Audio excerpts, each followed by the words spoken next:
From reality slap fights to celebrity missteps, everybody loves drama. And the truth is, this is nothing new.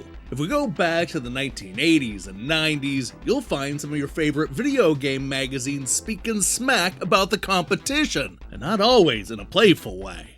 Today we're going to explore 3 times when old school video game journalists lashed out at other magazines. From Electronic Gaming Monthly, to Diehard GameFan, to Video Games and Computer Entertainment. Nobody is safe when magazines attack.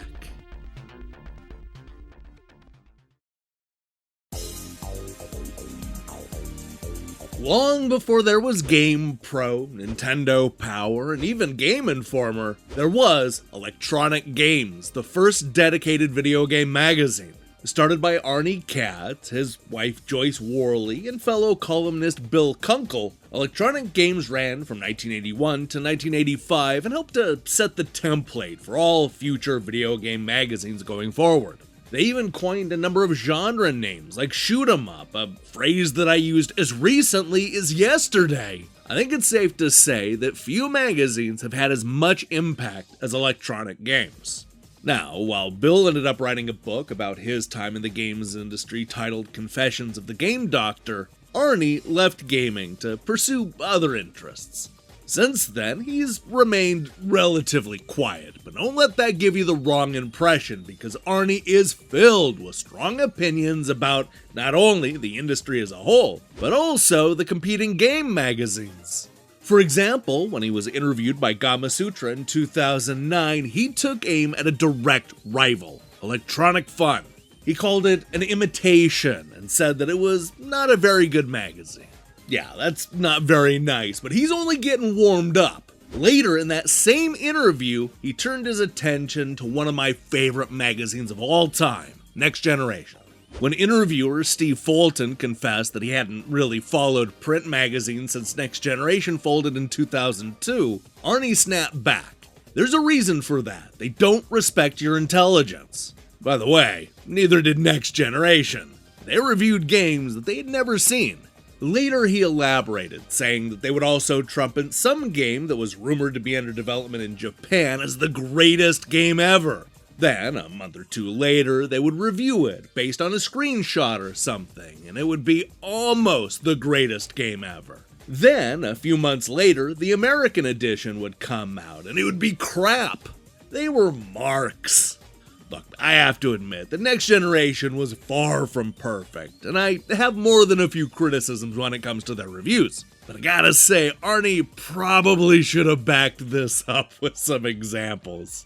Yeah, I have some follow-up questions.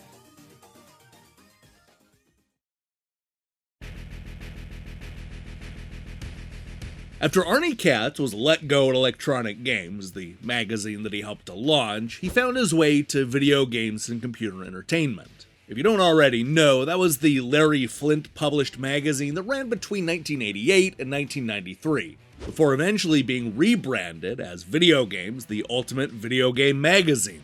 Their boast, not mine.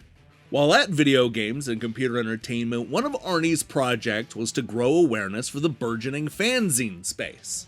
Inspiring the next generation of game critics and journalists was clearly a big deal to him, as he even brought the fanzine project over when he relaunched Electronic Games magazine in the early 1990s. He loved that there was a community built around the love of video games, and he pushed people to write, draw, and create fanzines that could be distributed around the world.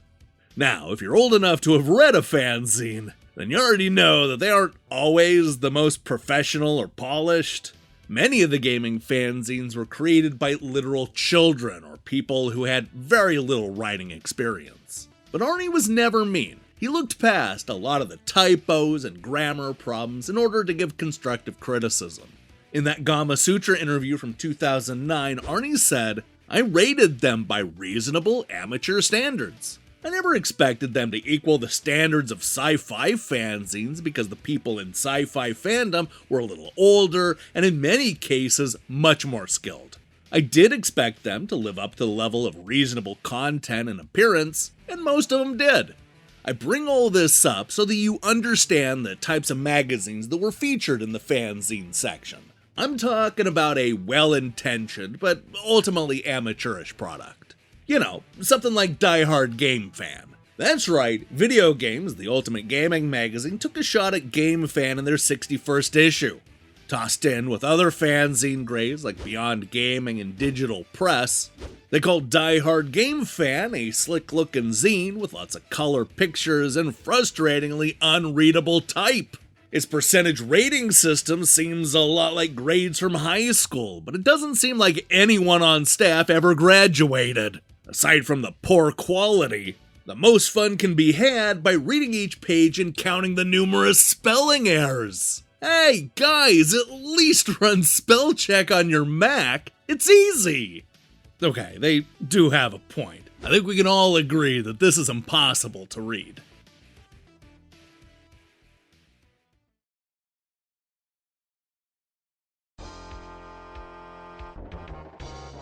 When you go back to read the early issues of Diehard GameFan, you can't help but notice that there's a real underdog theme repeated throughout the entire magazine. There really was this us versus them attitude, where the editors at GameFan were the real gamers, and everyone else were suits writing for an establishment magazine. Instead of bad-mouthing the competition by name, what they would do is they would print reader mail that accused Electronic Gaming Monthly of being paid-off shills or just straight-up liars. In fact, it really isn't until their 7th issue when Diehard GameFan finally took aim at the competition, namely Electronic Gaming Monthly. You see, when responding to a letter criticizing EGM's Fatal Fury review, the Postmeister said, "I guess when you get so fat off your ad revenues, you don't need quality anymore, or good reviewers, because the Boneheads review of Fatal Fury was way off." How do you think Takara felt when they read those reviews?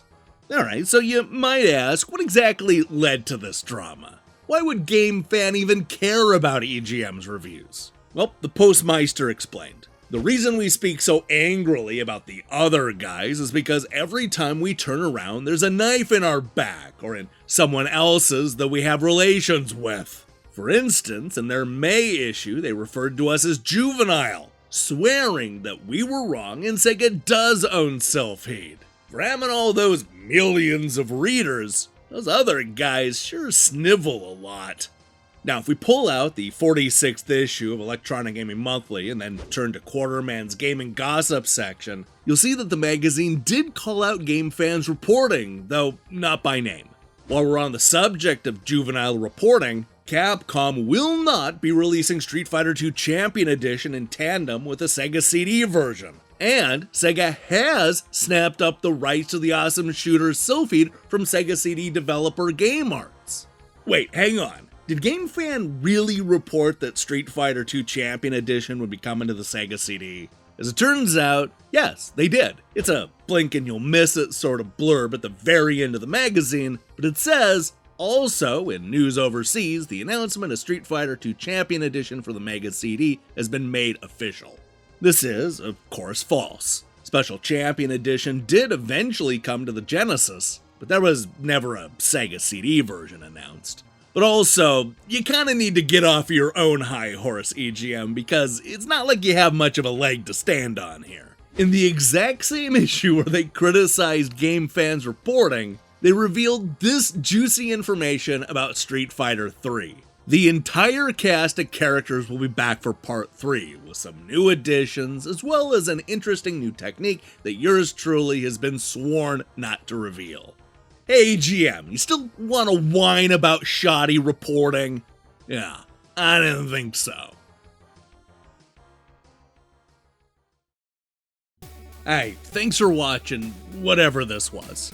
If you liked what you saw here, then you should know that we have a bunch of shows and videos covering classic magazines like Electronic Gaming Monthly, Diehard GameFan, and Next Generation. And who knows, maybe in the future we'll be back with more magazine-on-magazine violence. Because let me tell you, there's a whole lot of it out there.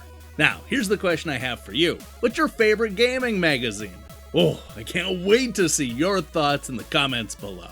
In other news, we're going to be back next week with more reviews and a brand new magazine matchup.